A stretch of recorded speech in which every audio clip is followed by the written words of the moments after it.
out here staring at the sun, as I do every morning for about an hour. But it's cloudy out. How are you staring at the sun? Because I know where it is.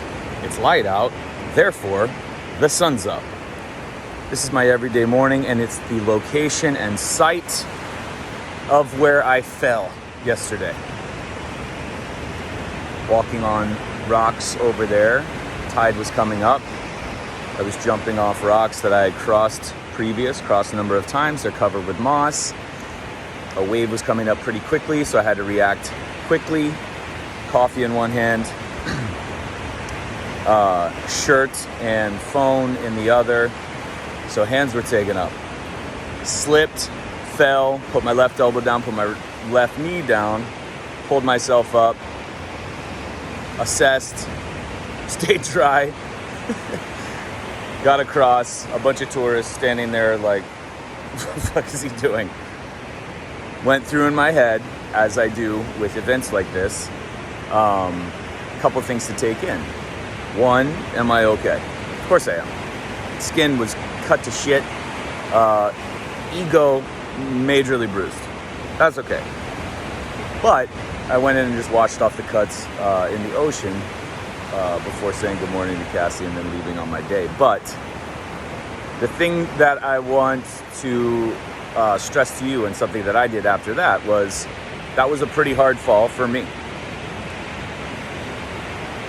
It was a test, just like life is a test. I passed. I didn't break my elbow. I didn't break my knee that I'm aware of.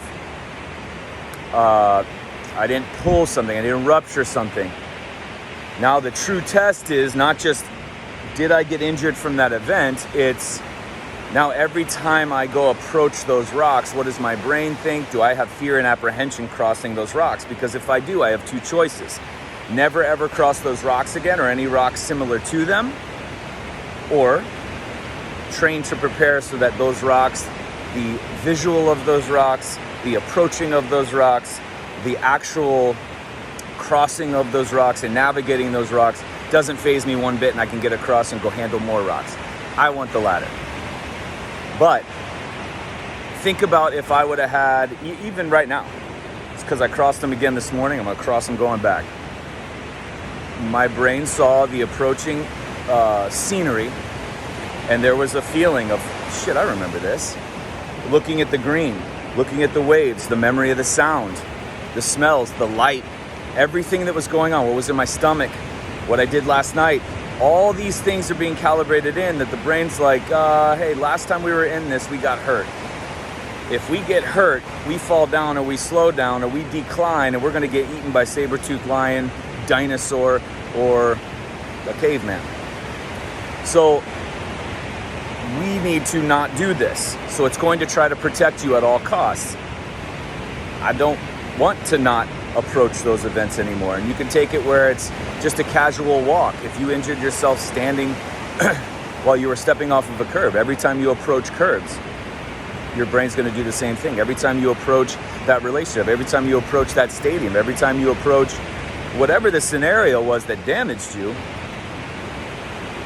your brain being fucking brilliant and your body being even more brilliant is going to communicate and try to save your life and keep you moving forward. It doesn't want you to continue to go into those. Problem is, I like going into those. You like going into those events, those tests, because they're not training.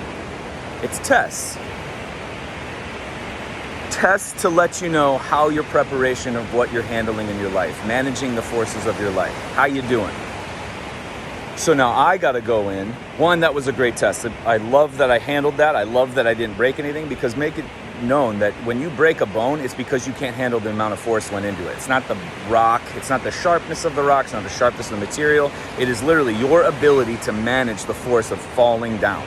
That's why I didn't break my elbow, break my knee, although we know people that have fallen for less than that and shatter kneecaps, shatter elbows, shatter. It's straight up, you can't manage the forces of your life. That's the cause of every injury. So now, that was a great test. Awesome.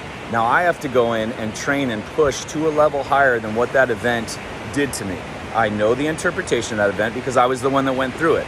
It's not all falls, all rocks, and then there's a protocol for falling, and then there's, that was my perception of that event for me.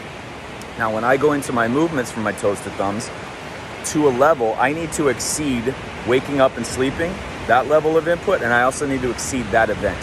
So that's what today's, yesterday's, tomorrow's, if I'm granted tomorrow's, all these steps moving forward, those are the memories, those are the things that I have, because then when I approach those rocks, I want to bound off them, which I should.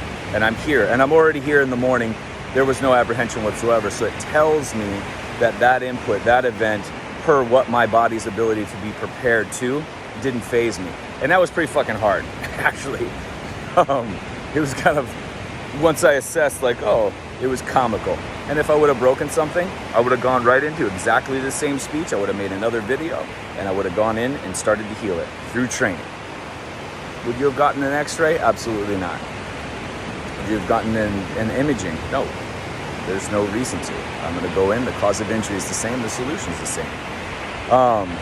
But that's something you need to assess, regardless of what it is. You're walking your dog. You're making love. You're laying in bed. You're getting in and out of the shower. You're walking to a gymnasium so you can go do your mixing bowl of good food, your metal detecting, your whatever it is.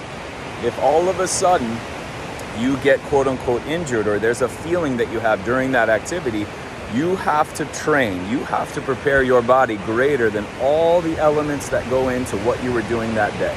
Assuming you actually want to go back to those elements, to those events, and enjoy those events, which I think you do. Because the other option is not doing that, not doing those events anymore. And there's people choosing that. And then they complain and they hurt my ears. Oh, I can't do it like I used to. I am 50, I am 40. Oh, I wish I could. My body keeps failing me. Take advantage of it, folks, because the body betrays the mind. I heard that the other fucking day. Like, what the fuck are you talking about? There's messages and stories out there. It's amazingly brutal. And the decline with age that we think we have, it's by choice. You don't decline with age. You may look a certain way with age, and that's fine, because nobody really knows what aging looks like, because we are so fucking perverted. But it's how you doing with age. We just have more stories. It's not that healing slows as you age, or these processes slow. You just have more stories getting in the way, more professionals that you're hiring, more products that you're using, more things that you've devoted your time to versus when you were a child, more things that are more of a priority. If you restructure that whole thing, cut out those professionals, cut out the products, cut out all the stories, limit your access to that people have to you, you will go back to what it was like to move and live and breathe and be creative and free and risk and daredevilish type personality and spirit as you did when you were an infant, a toddler, a child, because it's all there. It doesn't go away. You just have more people getting in the way, believing certain things, doing more podcasts with professionals that get you to believe a certain way because of something. Jesus Christ. But I'm pretty pleased there as to how that handled. Now I just got to go tend to my skin, but I did let it bleed, because bleeding there's a purpose behind bleeding. Let it go. Did some things to it. Almost totally done today. But the point is, not even bruising, not even soreness. Trained 5 times yesterday. We'll train again today. That was the big part for me, that there's no soreness whatsoever at the joints or the bones. Seems like I'm onto something. Training. Preparing your system to manage the forces of your life through movements from toes to thumbs. Are you doing it?